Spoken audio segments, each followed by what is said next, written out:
নমস্কার বন্ধুরা, দেবী মনিস লাইফস্টাইল চ্যানেলের আরও একটা নতুন ব্লগে তোমাদের সবাইকে অনেক স্বাগত আর অনেক অনেক ভালোবাসা।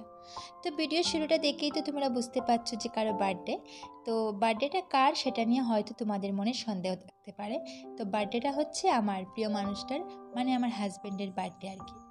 তো বার্থডে করবো বলে সেরকম কোনো প্ল্যান ছিল না আমাদের। কারণ হচ্ছে যেদিন ওর বার্থডে তার ঠিক আগের দিন রাত্রে প্রচণ্ড ঝড় বৃষ্টি তুফান হয়েছিল, আর যার কারণে কারেন্টের লাইনটাও কাটা ছিল। আর কারেন্ট না থাকার কারণে জলও উঠাতে পারিনি। আর যদি জল না থাকে তাহলে কীরকম একটা প্রোগ্রাম করবো বলো। তাই আর কাউকে বলিনি, ভাবলাম শুধু আমরা নিজে একটা কেক এনে কাটবো আর কিছু ভালো একটা কিছু বানিয়ে তারপর করে খাবো আর কি। শেষে দুপুর 12টা বেজে গেল, তখনও কারেন্ট আসেনি। তারপর যখন 2টো বাজে তখন হঠাৎ করে কারেন্ট আসলো। তারপর দেখে খুব খুশি হলাম। তারপর হাজব্যান্ডকে বললাম যে না, একদম একা একা কীভাবে কেকটা কাটবো, পাশে আমার 2 বোন আছে, ছোটো বোন আছে, তারপর দিদি আছে, ওদেরকে বলবো। একদম একা একা কীভাবে কাটবো বলে কেকটা একদমই ভালো লাগছিল না। শেষে ছোটো বোন আর দিদিকে বললাম। তো দিদি তো আসতে পারেনি, দিদির 2টো ছেলে এসেছে, আর ছোটো বোন আর ওর হাজব্যান্ড এসেছে, তারপর আমার ফ্রেন্ড ছিল। আমরা সবাই মিলেই কেকটা কাটলাম আর কি।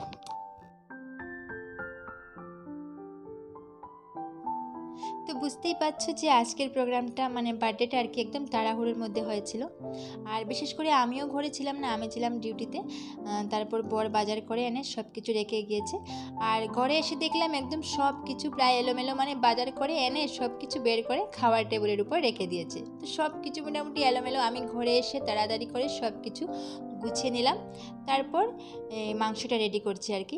মাংস রেডি করছি বলতে প্রথমে এই মশলাগুলো রেডি করলাম। ভাবছি যদি আবার কারেন্ট চলে যায় তাহলে এই আদা রসুন পেস্ট, কাঁচা লঙ্কা পেস্ট এগুলো তো করতে পারবো না।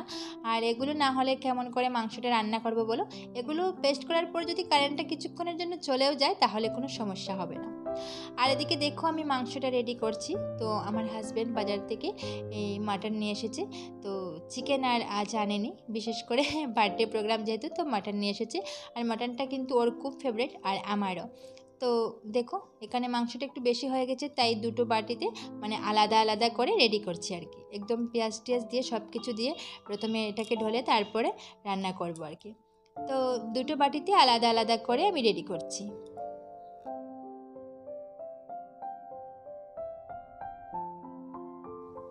তো এখানে দেখো আমি একটা প্লেটের মধ্যে কিছু আলু ফ্রাই করে রেখে দিয়েছি মাংসের জন্য, আর কিছু মাছ ফ্রাই করে রেখেছি। তো আজ হচ্ছে কাতলা মাছের চচ্চড়ি বানাবো, তো তাই মাছগুলো ফ্রাই করে প্রথমে রেখে দিয়েছি। আর এদিকে তোমাদের সাথে কথা বলতে বলতে কিন্তু আমি স্নান টান সেরে এসে আর রান্নাটাও বসিয়ে দিয়েছি, মাংস রান্নাটা আর কি। কারণ হচ্ছে ভাবছি যদি কারেন্টটা আবার চলে যায় তাহলে কিন্তু রান্না করতে অনেকটা সমস্যা হবে, তাই ভাবছি প্রথমে আগে মাংস রান্নাটা সেরে নেই। আর দেখো এদিকে মাংসটাও কষানো হচ্ছে। তো এটা যেহেতু মাটন বলে কথা, ভালোভাবে কিন্তু কষাতে হবে, আর না হলে যদি ভেতরটা সিদ্ধ না হয় তাহলে কিন্তু ভালো লাগবে না। তাই একদম ধৈর্য সহকারে অনেক সময় নিয়ে কিন্তু মাংসটা ভালো করে প্রথমে কষাতে হবে। এদিকে মাংস কষানো হচ্ছে, আর এদিকে আমি কি করছি, কাতলা মাছের চচ্চড়ি বানানোর জন্য মশলাটা রেডি করে নিচ্ছি। তো এখানে দেখো কিছু কাঁচা লঙ্কা বাটা, আর এখানে আছে সর্ষে বাটা, তারপর লঙ্কা গুঁড়ো, হলুদ গুঁড়ো সব কিছু দিয়ে আর কি মশলাটা রেডি করে নিচ্ছি। এখন কাতলা মাছের চচ্চড়িটা বানাবো। আর যখন রান্না করছিলাম তখন কিন্তু আমার খুব ভয় লাগছিল, যদি কারেন্টটা চলে যায় তাহলে আমি কিভাবে কি করব। আমি যেহেতু একা হাতে সব করছি, তো সত্যি কথা বলতে আজ কিন্তু একটা সেকেন্ডের জন্য কারেন্ট কাটেনি। দুপুর 2টা থেকে সেই রাত 10টা অবধি কিন্তু ননস্টপ কারেন্ট মানে ছিল। একটা সেকেন্ডের জন্য কিন্তু কোনো ডিস্টার্ব দেয়নি আর কি। তো হয়তো আমার বরের বার্থডে বলে হতে পারে, জানি না, একটা সেকেন্ডের জন্য কারেন্টটা কাটেনি, বেশ ভালোই সার্ভিস দিয়েছিল।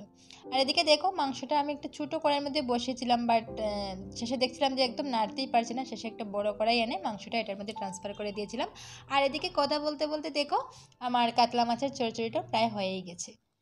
তো রান্নাটা মোটামুটি শেষ করে তারপর ভাবলাম একটু রেডি হয়ে যাই, যেহেতু হাজব্যান্ডের বার্থডে বলে তো কথা।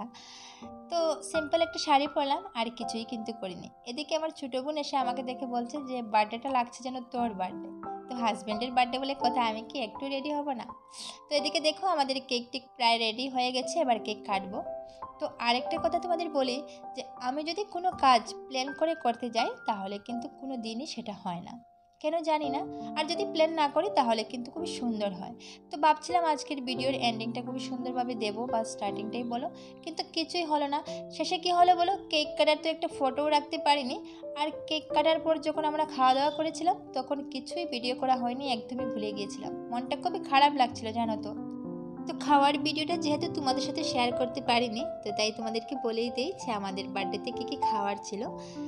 তো কেক মিষ্টি এগুলো তো ছিলই, আর ছিল চানা চাটনি, বেগুনি, তারপর ডাল, কাতলা মাছের চচ্চড়ি, মাটন, এগুলোই ছিল আর কি। একদম সিম্পলভাবেই করেছিলাম। আর দেখেছো তো তেমন কেউ আসেনি, শুধু দিদির 2 ছেলে এসেছে আর আমার ফ্রেন্ড, তারপর এখানে আছে আমার ছোটো বোনের হাজব্যান্ড। আমরা কয়েকজন মিলেই কেকটা কেটে নিলাম আর কি। আর আরেকটা জিনিস তোমরা লক্ষ্য করবে, এখানে আমার হাজব্যান্ড যে কেকটা কাটছে, ও যে টি শার্টটা পরে কাটছে, ও টি শার্টটা কিন্তু গিফটে পেয়েছে বার্থডেতেই। বললো ও টি শার্টটা পরেই কেকটা কাটবে। তো টি শার্টটা তো পরেই নিল, বাট টি শার্টের মধ্যে যে লেভেল যে লাগানো রয়েছে সেটা কিন্তু ও প্রথমে খেয়াল করেনি। শেষে দেখে কিন্তু হাসতে হাসতে সবাই শেষ একদম অবস্থা। তো ভিডিওটা আজকে কেমন লাগলো অবশ্যই কমেন্টে জানাবে। ভালো লাগলে লাইক কমেন্ট শেয়ার করবে। আর আজকের মতো সবাইকে টাটা।